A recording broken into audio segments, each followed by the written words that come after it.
September 23, 1940, Camp Holabird, Maryland.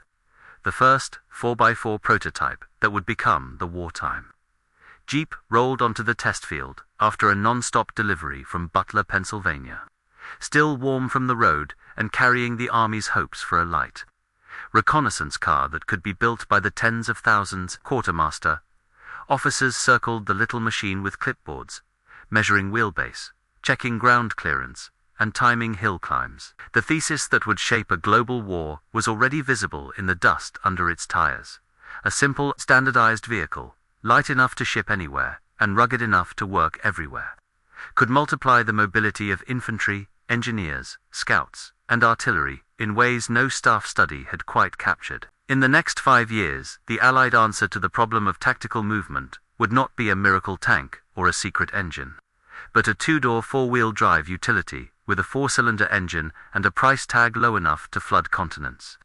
The Army's requirement had been published only weeks earlier, an audacious shopping list compressed into numbers. Empty weight, near 1/4 of a ton, was quickly revised upward to make the design realistic. But the essentials held: four-wheel drive, a short wheelbase, a tight turning circle, climbing ability on steep grades, and a payload sufficient to carry a crew, a radio, and a machine gun. The speed requirement looked modest on paper, yet the intent was radical. The vehicle had to be fast enough on roads to keep up with columns, nimble enough off-road to climb and ford, and simple enough to repair with basic tools. At Camp Holabird, the prototype's axles twisted and bounced over railroad ties, while testers watched for cracked welds and boiling coolant. Officers talked not about glamour, but about logistics. A battalion that could roll from bivouac to firing line on a swarm of light 4x4 south would reduce foot marches, move wire and ammunition forward, and recover wounded faster. A division that could tow its light guns with the same vehicle it used for reconnaissance would simplify supply. A theater that could ship thousands of identical machines would reduce spare parts chaos. Within months, the competitive design cycle produced a shape that hardened into the wartime silhouette. Bantam's early lead proved decisive for concept, but the production weight fell to the companies that could scale. Willys brought the 134 cubic inch 4, soon nicknamed the Go Devil, rated around 60 horsepower, willing to rev and tractable at low speeds. Ford contributed manufacturing discipline and stamped steel innovations. The Army standardized on the Willys MB pattern and asked Ford to build it under license as the GPW, aligning parts so a transmission from one would slide into the other. That decision, seemingly administrative, was operational gold. 2 lines, 2 companies, 1 set of spares. Records vary between roughly 640,000 and 660,000 wartime units when Willys MBs and Ford GPWs are counted together. The bulk built from 1941 through 1945, a cadence that at peak put thousands of vehicles on ships every month. Every specification that mattered could be expressed in plain terms. Curb weight hovered around a metric ton. Payload around 800 pounds. The little 4-cylinder drank fuel at roughly 15 to 20 miles per gallon, depending on terrain. The tank held about 15 gallons. Practical range on mixed surfaces sat near 200 to 250 miles per fill. On hard roads, the speedometer needle could touch highway numbers, but what mattered was sustained cross-country progress at infantry pace with bursts over obstacles. The ladder frame was boxed where it needed stiffness, open where it needed flex. The 2-speed transfer case let drivers choose torque or speed. Leaf springs were crude by sports car standards, but perfect for parts bins and field repairs. The flat fenders doubled as work tables, the windshield folded for shipping, or for a lower profile.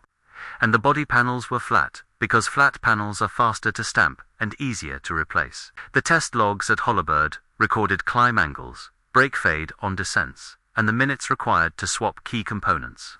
One line item mattered more than it seemed. 2 men could lift the power plant out with a simple tripod and a chain. If a theater could teach thousands of mechanics to remove and replace an engine in a morning, every hour saved multiplied across a fleet became a logistics weapon. The German army prided itself on engineering refinement, and the Nazi state found propaganda value in elegant technical solutions. Germany's own light field car, the Volkswagen-based Kübelwagen, offered excellent performance on low power, air-cooled simplicity, and lightweight that made it a superb sand runner. But a large share of the Wehrmacht's motor pool still relied on a patchwork of pre-war civilian chassis, and late-war rationalization could not erase the early dispersion. The American approach inverted the prestige logic. The little 4x4 was not designed to impress an engineer's salon. It was designed to arrive anywhere in industrial quantities, to be abused by the unglamorous needs of line units, and to be kept alive by corporals with manuals and grease guns. Procurement officers drove the price downward across successive contracts, squeezing unit cost into the low four figures, and in some runs, under $1,000 wartime dollars. The factories responded by stripping out ornamental steel and polishing the assembly. Sequence until stations ticked like a metronome. The result was a machine that a German motor sergeant might call a toy on first look, and a theater commander would call decisive after a campaign. The learning curve from prototype to standardized production ran hot. Willys had to rework the frame and cooling system to endure desert heat and mountain climbs. Ford had to conform to Willys' drawings down to bolt patterns, a cultural challenge at first that hardened into discipline once the Army made interchangeability non-negotiable. Assemblers learned to run wiring looms along predictable paths to reduce shorts, and inspectors learned where to look for cracked spring leaves after rough testing. The manuals were rewritten in the language of the unit motor pool. Torque, values in foot-pounds, care of the oil bath air cleaner, water fording procedures, radio noise, suppression. When the first convoy loads reached Britain and the Middle East, the proving ground shifted from Maryland gravel to Sahara corrugations and English hedgerows.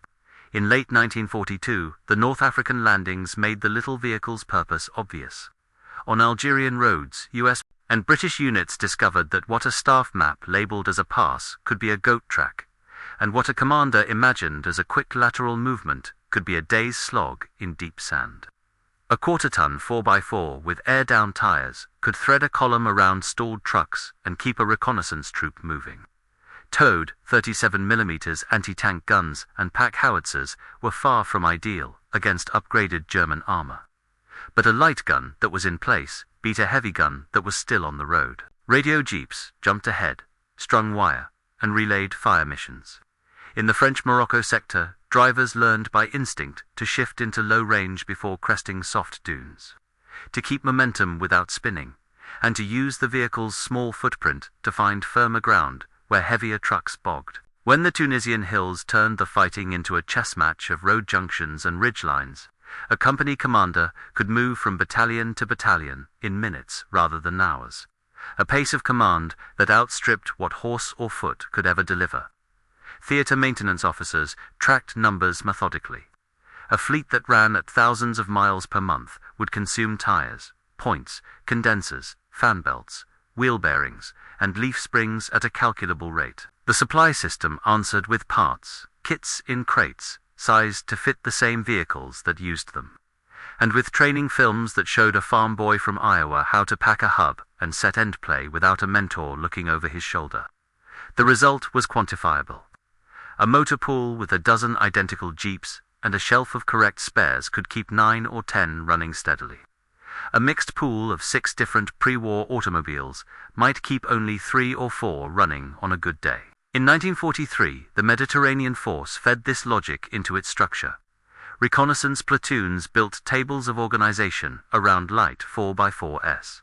Engineers issued them as default. Medics learned that a stretcher would lash across the rear. Forward observers learned they could carry a field phone, spare batteries, and a folded line reel in the back. The British added their own twists, from Vickers mounts to sand shields. The Soviets, receiving tens of thousands of jeeps under Lend-Lease, used them as battalion commanders' cars and gun tractors on terrible roads where anything heavier vanished into the mud. In the Burma theater, the little 4x4 met its purest doctrinal test. Logistics that was not just hard, but hostile. In 1944, long-range penetration units cut tracks through jungle, hauled in radios by mule, and gambled operations on what could be carried on men's backs or pushed through with winches. A vehicle that could be stripped, crated, flown in as cargo, and reassembled under trees created options that did not exist on paper maps. Mule trails were widened with machetes, bridge slats were hand-laid over ravines, and jeeps emerged on the far side of obstacles by the arithmetic of pulleys and manpower. The two-speed transfer case and low first gear did not make miracles, but they allowed a handful of men to nurse a machine up a slope that would have rejected a truck. Every mile gained in the jungle was a mile that freed infantry from the tyranny of the supply line. In Italy, the vehicle's story was less dramatic and more relentless. Mountain roads made a mockery of tonnage charts. A division that could shuttle patrols, wire reels, and rations up narrow grades, hour after hour, did not just move faster. It wore down the friction that kills tempo. The jeep's wheelbase let a skilled driver snake hairpins without multi-point turns. Chains and careful throttle work made snow passes survivable. On winter days, drivers learned the ritual of draining coolant at night to prevent cracked blocks and of setting a canvas over the hood to coax warmth into a reluctant engine. On any given hillside, an infantry platoon could see a dozen of the little machines, each doing a different job, none prestigious, all essential. The theatre where German mechanics most often handled captured examples was North Africa, and later Italy and France. Their notebooks praised the 4x4's cross-country eagerness and criticized its apparent crudity. In a workshop, the stamped body looked flimsy compared with a deep-drawn German panel. The transfer case howled under load. The ride punished a spine on Belgian cobbles. Yet the number that mattered was not a comfort index, but a shipping density. A Liberty ship could be loaded with jeeps in ranks and files, each one drive on and drive off, each one light enough to sling load with a single boom. If a ship took a torpedo, the loss was counted in the dozens of vehicles, not in the scarce exquisite trucks that a continental power could not easily replace. Risk spread across thousands is less dangerous than risk concentrated in hundreds.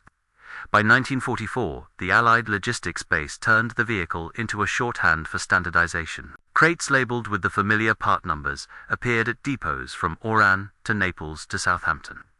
Training schools stamped driver habits into tens of thousands of young soldiers, and the motor pool ledgers tracked Des Autove service as a command metric.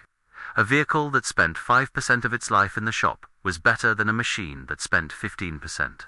And across a fleet of hundreds of thousands, that 10-point delta was the difference between a plan accomplished and a plan delayed. On the tactical side, the little machine quietly rewired infantry doctrine. Patrolling, once limited by blistered feet and the pace a man can keep in rough ground, became wider in radius. A battalion could probe across more roads in a night, set more listening posts, and return before dawn with more information. Companies learned to stage jump-off points by driving the last usable track and walking only the final approach. A forward observer on a jeep could register artillery in 3 or 4 positions before lunch. The signal company could lay wire at 10 or 12 miles per hour, then turn around and fix brakes by backtracking the same route. Each of these tasks could be done another way. Each of them done this way was faster. The jeep's simplicity showed its value most starkly when things broke. In Sicily, a driver named a noise before a mechanic did, because every driver learned the vocabulary of his machine. A click on right turns meant a front U-joint going dry. A squeal on deceleration meant a glazed belt. A wandering nose after a rough descent meant a bent tie rod. The fix was within a corporal's authority. Swap the joint, tension the belt, true the rod. A motor pool that empowered the lowest level to act gained hours the war did not refund. The Germans could and did improvise with captured stocks. Their own light cars were well suited to many tasks. But every time a German unit added a captured jeep, it added a small headache in parts and training. Every time an American unit received another jeep, it added a small piece of the same answer it already knew. The difference between aggregation and accretion, multiplied by hundreds of thousands, produced a strategic slope that grew steeper as the war matured. By the time the Normandy lodgment expanded, the photograph that recurs across beaches and hedgerows was a line of little 4x4 seconds, with radio aerials bobbing, drivers with goggles up and sleeves rolled, and dispatch riders cutting between them. Vehicle counts in a corps order of battle are just numbers on paper. But the tempo witnessed at battalion command posts and engineer dumps was a rhythm of short wheelbases arriving with wire. Maps, rations, spare barrels, and men who needed to be at the next crossroad 10 minutes ago. On a wet bocage lane, a jeep could pivot with 3 quick cuts and be gone, while a heavier truck would still be reasoning with the ditch. On a causeway, a jeep could carry a bazooka team to where a tank might bog. On a floodplain, a jeep could splash through with a tow rope and pull out a motorcycle. It was an adapter more than a weapon, a connector more than a star. The economics of the program sat beneath the drama. American industry could stamp body panels by the acre, furnace-cast blocks and heads by the thousand, and feed axles and gearboxes onto lines that never slept.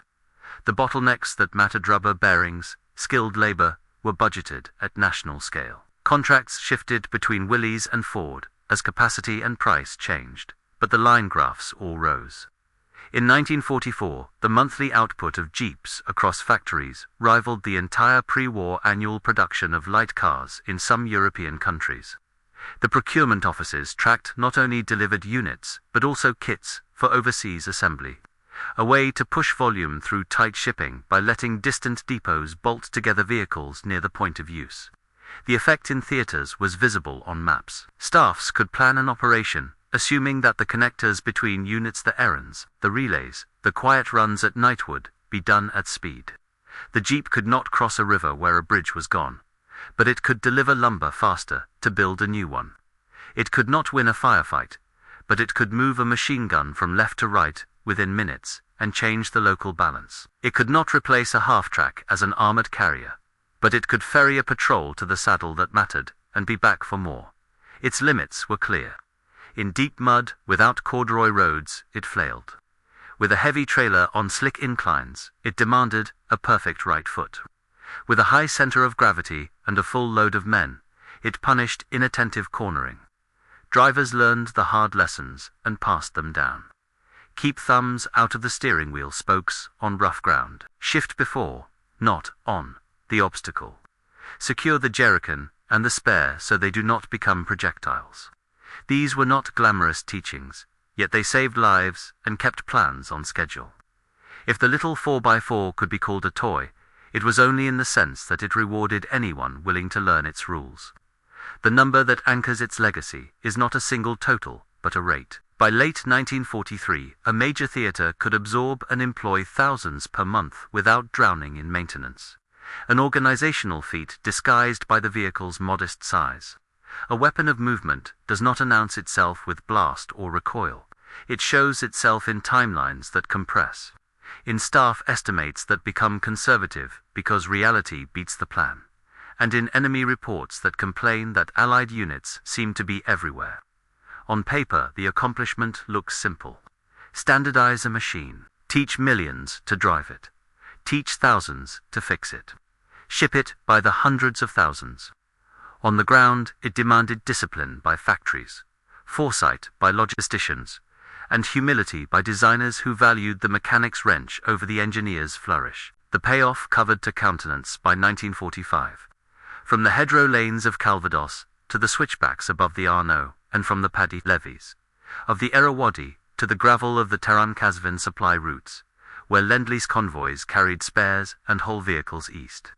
Somewhere along that line, a German mechanic lifted the hood of a captured jeep, called it crude, and then watched another column of them crest a ridge he could not block. The critique was correct in detail and wrong in some, which is another way of saying it lost the war of context. The summer of 1944 turned the little 4x4 from a theater staple into the metronome of a continental advance. In Normandy, airborne units brought them in slung beneath the canvas ribs of gliders and pushed them down ramps onto grass that still held the imprint of parachutes. Crews lashed a 57mm anti-tank gun behind a short wheelbase and threaded between hedges to the next lane. Pathfinders stacked radios across the rear and raised antenna masts before the dust settled. The same silhouette that hauled wire yesterday carried casualties back this morning and ammunition forward by noon. When the breakout came and the lanes of bocage gave way to open country, staff maps sprouted arrows that moved further in a day than the most optimistic estimates had dared. A small vehicle does not look like a breakthrough on paper, but 100 of them, fanning out from battalion command posts, made every other capability more responsive. By the time the Red Ball Express burst into existence to feed the advance, the little 4x4 had a second life-running escort, scouting detours around craters and ferrying dispatches when radios failed. Its hourly contribution was measured not in ton-miles, but in minutes reclaimed. If a liaison officer could flip a windshield down and cross 10 kilometers of secondary lanes in 15 minutes, he saved a staff hour that multiplied across a cause. The numbers did not make posters, yet they accumulated until they became the difference between a division that caught a bridge intact and a division that watched it fall. The same operational grammar applied wherever roads were marginal or the calendar was cruel. In the Vosges, the engine's modest displacement and low-range gearing mattered more than horsepower, because traction and weight told the story on grades greased by rain. Mechanics learned to set point gaps and timing by feel when a coil went weak in the cold. To keep the oil bath air cleaner wet enough to trap grit without choking the motor. And to pull plugs after a deep fording to clear water with a few quick cranks. On paper, a motor pool's readiness rate was a percentage. On the ground, it was a sound a driver knew at ignition and a smell a corporal recognized when a brake dragged. The result was a statistical cliff the enemy could not climb. A unit with standardized light vehicles could hold its readiness near 9 machines out of 10 through a wet month. A mixed pool in the same conditions slid toward half. Over a campaign, those deltas became territory. Armored divisions found in the little 4x4 an unglamorous partner that made armor faster. Tank companies used them to shuttle orders along column edges when radio discipline restricted chatter. Engineers sent them ahead to recon bulky bridges. Maintenance platoons scavenged with them for road wheels and track pins, and were back before a tank needed to move again. At battalion aid stations, a stretcher lashed across rear wheelhouses turned into 2 saved hours for a man who could be stabilized sooner. At regimental headquarters, an operations officer could put his boots on 3 different forward positions across a morning, and return with observations that no radio report could compress. None of these duties demanded a design award. All of them demanded a machine that started in the rain after a night under a shelter half, and that forgave a driver who learned yesterday. German workshops examined captured examples and noted virtues and faults with professional candor. Air filters and snorkel kits made water crossings credible but not careless, so Fords were chosen with a sergeant's caution. The transfer case made a noise that would never win a comfort category. Yet, a noisy box that could be rebuilt quickly was easier to plan around than a quiet one that required a rare set of spares. The stamped body cracked where rough roads hammered the same seam, day after day, but a field welder with rod and patience returned a vehicle to service before lunch. The Kubel wagon had its own strengths: light weight, low ground pressure, and an air-cooled engine that laughed at frozen radiators. On forgiving surfaces, its efficiency was admirable. The comparison in practice was not about which philosophy was elegant. It was about which could be procured in such volume, with such interchangeability, that no staff officer hesitated to plan around it. The answer in 1944 was the Allied approach, counted in hundreds of thousands of serial numbers that matched their parts books to the bolt. Across the Channel, supply officers solved math problems with the same blunt tool. How many quarter-ton 4x4 South could be parked on a pier and driven onto a ship in an hour? How many could be stacked in a warehouse and issued with identical hand receipts? How many could be cannibalized intelligently to produce a surge of running vehicles for a 2-week operation? A fleet that large produced its own safety net. A frontline company without a spare could borrow a wheel or a coil from a neighboring unit because the donor knew the loan would be repaid from the next convoy. A theater that stocked filters, belts, wheel, cylinders, and points in the same part numbers from Orleans to Antwerp turned the entire supply grid into a single organism. The modest unit price, driven downward by competition and learning curves, meant a commander could accept attrition by hard use because replacements kept coming. Records suggest Willys built well over 360,000 MBs, and Ford built more than 270,000 GPWs during the war. With early bantam runs, a small fraction counted together, the wartime total settled near the mid-600,000s, depending on how spares and kits are tallied. The exact figure matters less than the cadence. In peak months, a major theatre received thousands. A river of metal at that volume creates doctrine. The vehicle's reputation in the East followed different routes. Lend-Lease sent tens of thousands along Arctic convoys and over Persian railways, and the Red Army used them where staff work demanded speed, and where roads punished anything heavier. Battalion and regimental commanders rode them forward to regimental guns. Reconnaissance patrols liked the narrow track that could squeeze along ditches. Liaison teams lashed skis to fenders for winter movement, and thawed carburetors with blown breath and rags warmed at a stove. The amphibious derivative that seemed eccentric in Allied hands found a home in Soviet river operations, where ice margins and spring floods made shallow draft crossings attractive. For every story of a vehicle that floundered in surf, there was a quiet page in a Russian unit diary that thanked an amphibian for a cold ford that would otherwise have taken a bridge. On bad roads, the little 4x4's limitations were obvious and tolerated. Mud beyond a certain depth required corduroy and winches. Loads beyond a certain weight belonged on a truck. The point was not that a small machine could do everything. The point was that commanders could plan the day, assuming it could do almost everything that mattered in the time between orders and contact. In the Burmese and Assamese jungles, the short wheelbase became a trick more than a specification. Long-range columns widened footpaths, laid planks across gullies, and used block-and-tackle geometry to haul a machine up a slope that made trucks weep. Teams learned to break down a vehicle into manageable modules, fly them in, and reassemble them under trees in the rain. Radios that once dictated the entire column's pace could ride in a jeep, and suddenly a commander had choices. He could shift his weight along a track, pull a patrol out of a cul-de-sac before it broke, or carry a mortar to a spur that was unreachable yesterday. The vehicle did not carry the jungle campaign. It made an improbable plan survivable, because speed closed the loops between intent and execution. In that theatre, the little 4x4 looked like an argument with the terrain rather than a conquest. And it won because it was patient, fixable, and light. Italy gave the Allied staff a year-long seminar in what mobility means in vertical country. Generals loved grand arrows, but sergeants owned the turns. On those turns, the little machine became the difference between losing a day to a blocked hairpin and losing 5 minutes to a careful 3-point pivot. In winter, the drivers loosened radiator caps to bleed expanding steam and stuffed rags at gaps in the floor to keep wind from numbing ankles. Mechanics installed winter fronts and retarded timing slightly to help cold starts. The facts were prosaic and tactical at once. A truck that could not reach a company left it hungry. A light 4x4 that could meant the same company began its day with warm food and a load of dry socks. In archives, those sentences look like routine. On the line, they looked like morale. Some of the vehicle's most aggressive work came in the hands of raiders, who stripped them down, and added guns where infantry had strapped shovels. 20 light machine guns on a simple bar mount turned them into hedgerow predators at night, sliding along lanes to ambush a convoy, and then vanishing where bigger vehicles could not chase.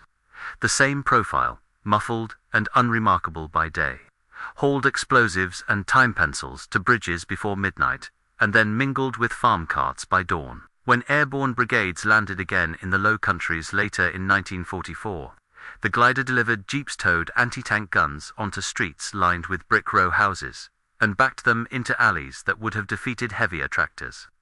The timeline that mattered in those first 24 hours was measured from touchdown to the moment when a gun was unlimbered at a corner. A small, obedient engine and a short wheelbase shortened that interval. Skeptics always found anecdotes they liked. A rollover on a wet cambered lane killed a careless team. A fording attempt went wrong when a driver misread a current and drowned an engine. A unit with bad roads and worse luck broke spring leaves and cursed loud enough to carry to the next valley. Those were real hazards that manuals acknowledged with blunt language. The answer the machine gave was institutional rather than clever. Teach drivers to keep their thumbs outside wheel spokes on rough ground to avoid broken bones when a tire strikes a rock. teach section leaders to choose fords they could walk, teach motor sergeants to check U-joints by eye and hand, and to log hours between grease jobs. A million instances of small discipline made a reputation that no pamphlet could promise. In a war where talent was precious and time was the only irreplaceable commodity, the vehicle's greatest virtue was that it let average soldiers become reliable mechanics and fast movers within weeks. The production story kept pace with the field lessons. Line managers at Willys and Ford shaved seconds at assembly stations, simplified jigs, and revised inspection points based on field failures reported from theaters. When spring rates proved too soft in certain runs, shipments moved with the revised part number before the old stock ran dry. When radio interference produced static on certain frequencies, suppressor kits and grounding straps arrived with insufficient drama to make headlines and sufficient speed to make users notice. Shipping departments learned to load decks so that parts for a harried theater were on top for the first crane. And ordnance officers learned to write requisitions with part numbers that differed only in the suffix that identified maker. A theater that could accept either supplier's gearboxes without a second. Thought had crossed an administrative Rubicon that separated well-intentioned plans from plans that worked. Every large system invites numbers can be inflated by memory or rounded by veterans' pride. The safest way to hold the vehicle's scale is with normalized comparisons. A single wartime month at peak output could deliver vehicles equal to or greater than the total pre-war annual production of passenger cars in some combatant nations. A corps on the move could consume hundreds of tires, dozens of axles, and a river of gasoline in a week. The only reason that arithmetic did not paralyze staff work was that the parts were identical across thousands of serial numbers, and the fuel drum couplings matched the same spouts. Where records diverge on totals, they converge on cadence. By late 1944, the Allied logistics machine could replace a destroyed light.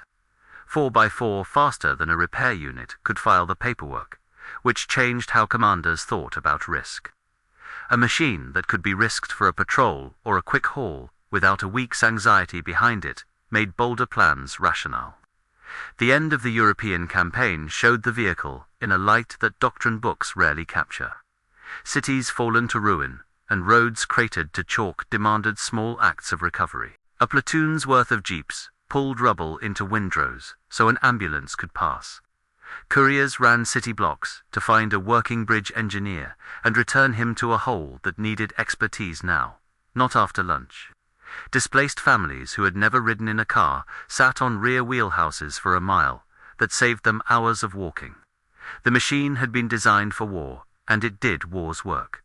It also did the transitional labor that makes a defeat survivable and a victory human. In the Pacific, the map scale changed, and so did the chores. On coral atolls, the engine's appetite for clean air demanded vigilance and oil changes at intervals that would seem ridiculous on paved roads. But the payoff was a liaison network that could reach every corner of a beachhead, while tractors and tanks did the heavy lifting. Seabees used them as roving toolboxes to inspect piers and fill gaps in surf with timbers. On larger islands, the vehicles followed engineers up, switchbacks carved into jungle hillsides, and carried radios and survey stakes to ridgelines, where artillery observers could finally see a target. In the Philippines, the pattern repeated in flooded paddies and broken pavement. A small machine that could be lifted by a handful of men when it sank to its axles was less prone to turn a bad stretch into a day lost. The wars last year burned the lesson into both adversaries. The German army fought with stubborn skill, even as fuel vanished and bridges fell. Its mechanics could keep miracles alive in mud and cold. But a force that depended on miracles could not match a force that depended on routines taught by manuals and supported by factories. The toy insult captured something true about appearances. The little 4x4 was boxy, loud, basic, and not designed to thrill a connoisseur. The retort that mattered was arithmetic, a vehicle that a corporal could fix in the rain with a wrench set, that a sergeant could drive anywhere a map suggested, that a theater could replace by the thousand when ships docked, and that an allied nation could learn to use without a new doctrine was an answer to a modern war. It crossed Africa and Europe in numbers counted in the high hundreds of thousands, and crossed Asia by air, by river, and by roads that were barely roads at all. The enemy's mechanics could be forgiven for their first impression. They were also condemned by it, because they judged a tool for its polish rather than its purpose. When the shooting stopped, the silhouette did not vanish. Civilian versions appeared before the paint had faded on demobilized stock, and farmers who had never heard of a staff study learned that a small, sure-footed machine could pull a hay rake or run a belt to a thresher. Surplus vehicles found second lives on mountain tracks and in city departments, while Allied armies kept them in service as long as parts arrived. The idea that a war can be turned by steel, measured in inches rather than by caliber or armor thickness, is easy to forget among monuments. Yet archives preserve the timelines and the accounting sheets, and they point to the same quiet truth. Mobility is not a slogan. It is a schedule that must be met when maps are wet and orders are late. The small four-wheel drive utility that rolled into a Maryland test field in 1940 proved that a nation willing to value simplicity, teach competence at scale, and build in numbers no opponent could match, could make a so-called toy into an instrument of strategy. The reason 650,000 of them crossed 2 continents is that millions of decisions, small and disciplined, said they should. As we approach the end of our remembrance today, we're grateful you listened to this full story with us, and we're glad our archive has nourished your heart and soul. War stories have probably also marked your family's life in some way, haven't they? Maybe you wore the uniform yourself, or perhaps someone you loved did. Your father, a grandfather, or even an uncle. If so, we'd like to invite you to add another chapter to this record. Share with our community a war story that resonates in your family in the comments below. It could be a family tale, a saved letter, a lesson learned on a flight line, or in a muddy field. Anything you want. Tell us from where and what time are you listening to this message. This contribution helps to grow and keep our community together. We can't let these incredible stories be lost in time. The World War II Archives channel was created to honor and preserve these memories. Finally, if this resonates with you, we invite you to subscribe and perhaps share it with a friend who also recognizes the importance of these tales. Stay tuned so you don't miss the next one of our lost archives yet to come.